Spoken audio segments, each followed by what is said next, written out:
Viscosity या टर्मबद्दल आपण माहिती घेऊ. आता हे बीकर आहे आणि याच्यामध्ये समजा आपण वॉटर भरलेलं आहे. जर हे थोडंसं तिरकं केलं या पद्धतीनं तर वॉटर जे आहे लगेच पोअर होईल, बाहेर सांडेल ते. मात्र तेच लिक्विड जर आपण मध घेतला किंवा त्याच्यासारखं फ्लुइड लिक्विड घेतलं तर मात्र लगेच बाहेर येणार नाही. तिसरं उदाहरण घेऊ, टूथपेस्ट. आपण त्याचं टोपण काढून जरी उलटी ठेवली तर काही वेळानंतर एखादा थेंब त्याच्यामधून बाहेर येईल. मग आता ही तिन्ही प्रकारची फ्लुइड्स आहेत, याच्यामध्ये काय म्हणता येतं तर वॉटर जे आहे की नाही हे लेस फिस्कस आहे. का लेस फिस्कस आहे तर त्याच्यामध्ये असणाऱ्या दोन मॉलिक्युल्समध्ये असणारे इंटरॅक्शन जे आहे, इंटरमॉलिक्युलर फोर्स जो आहे हा खूप कमी आहे. तोच हनीसाठी जास्त आहे, टूथपेस्टसाठी त्याच्याहीपेक्षा जास्त आहे. मग हनी जे असेल किंवा टूथपेस्ट असेल हे मोर फिस्कस असतील. मग एखाद्या लिक्विडचा असणारा आपण जर फ्लो घेतला, हा स्ट्रीमलाईन फ्लो कन्सिडर केला, याच्यामध्ये होतं काय तर बॉटमला असणारी लेअर जी असते याची व्हेलॉसिटी जी आहे निग्लिजिबल किंवा ऑलमोस्ट झिरो असते. आणि तेच वरती टॉपला असणारं जे लेअर आहे त्याची व्हेलॉसिटी ही जास्त असते. मग हे बॉटमचं लेअर काय प्रयत्न करेल तर हे टॉपचं लेअर जे आहे याची व्हेलॉसिटी रिटार्ड करायचा प्रयत्न करेल, किंवा हे टॉपचं लेअर जे आहे हे काय करेल की बॉटमची लेअर जी आहे तर त्याची व्हेलॉसिटी इन्क्रीज होईल असा प्रयत्न करेल. आणि मग त्या दोन लेअरमध्ये जो फोर्स एक्झिस्ट होतो त्याला म्हणायचं विस्कस फोर्स.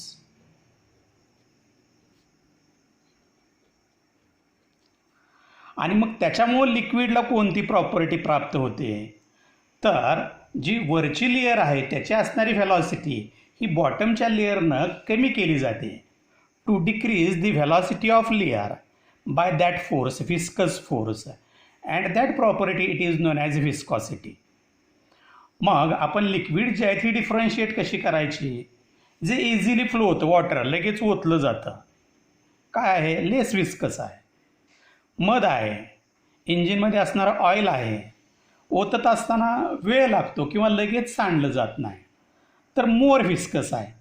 आणि ती विस्कॉसिटी प्रॉपर्टी जी आहे ती याच्यामुळे प्राप्त होते.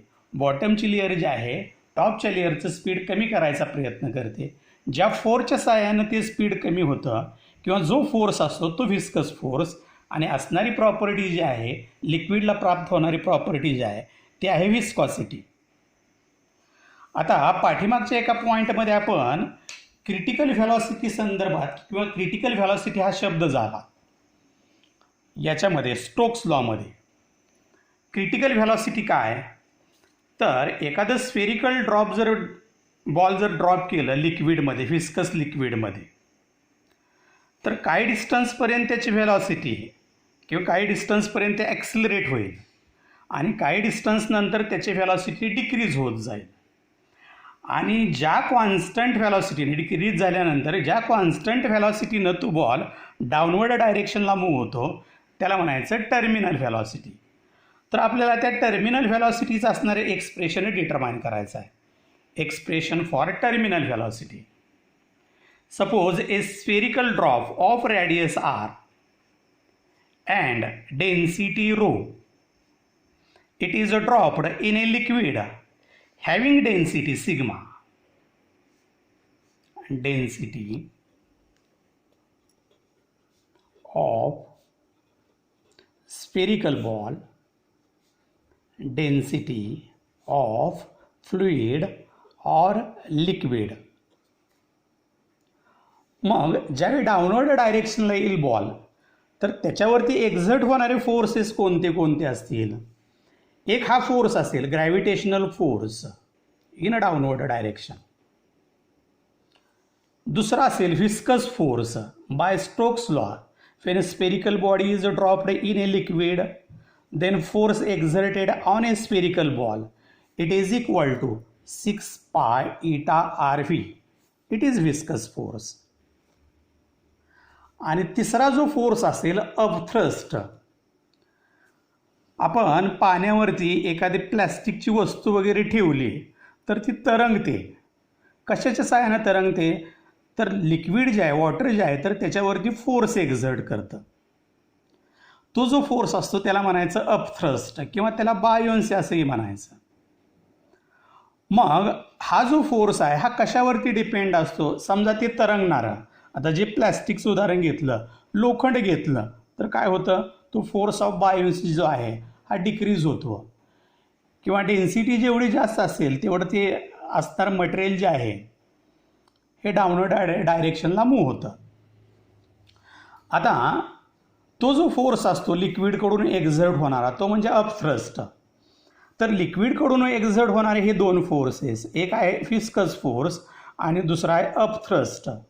तर हे दोन्ही फोर्स जे असतील हे अपवर्ड डायरेक्शनला असतील. स्फेरिकल बॉल ड्रॉप केलं लिक्विडमध्ये तर डाऊनवर्ड डायरेक्शनला असेल त्याच्यावरती ग्रॅव्हिटेशनल फोर्स, अपवर्ड डायरेक्शनला असेल एक फिस्कस फोर्स आणि दुसरा असेल अपथ्रस्ट. आता मग ती तीन फोर्स जे आहेत, एक ग्रॅव्हिटेशनल फोर्स आपल्याला कसा एक्सप्रेस करता येईल? Mass of the ball multiplied by gravitational acceleration. Mass लिहिला आपण डेन्सिटीच्या फॉर्ममध्ये. डेन्सिटीचा काय formula? Density is equal to mass per volume which gives mass is equal to density into volume. हे मास रिप्लेस केलं डेन्सिटीनं. ग्रॅव्हिटेशनल ॲक्सिलरेशन आहे तसंच. हा viscous force it is equal to 6 pi इटा आर व्ही. आणि तिसरा फोर्स अपथ्रस्ट. आता हे अपथ्रस्ट किती असतं?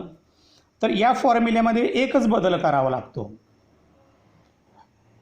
Density of the fluid multiplied by volume multiplied by gravitational acceleration. आता ह्या तिन्ही फोर्सचा जर रिझल्टंट काढला, ग्रॅव्हिटेशनल फोर्स आहे डाऊनवर्ड डायरेक्शनला आणि फिस्कस फोर्स आणि अपथ्रस्ट जे आहे ते आहे अपवर्ड डायरेक्शनला. ग्रॅव्हिटेशनल फोर्स डाऊनवर्ड डायरेक्शनला, हे दोन फोर्स अपवर्ड डायरेक्शनला, म्हणून नेगेटिव्ह साईन दिलं येतं. काही डिस्टन्स ट्रॅव्हल झाल्यानंतर बॉलची व्हेलॉसिटी जी आहे it becomes constant. means acceleration of the ball it is equal to 0. If there is no acceleration, then resultant force acting on the ball it is equal to 0. Therefore, this equation can be written as 0 is equal to gravitational force minus in bracket viscous force plus upthrust. बॉलवरती exert होणारे force gravitational force downward डायरेक्शनला, viscous force upthrust in upward direction. Therefore resultant force acting on a ball F is equal to Fg minus in bracket Fv plus Fu. If ball moves with constant velocity, then acceleration is equal to 0, means no force acting on the ball, resultant force acting on the ball. Therefore, 0 is equal to Fg minus Fv plus Fu.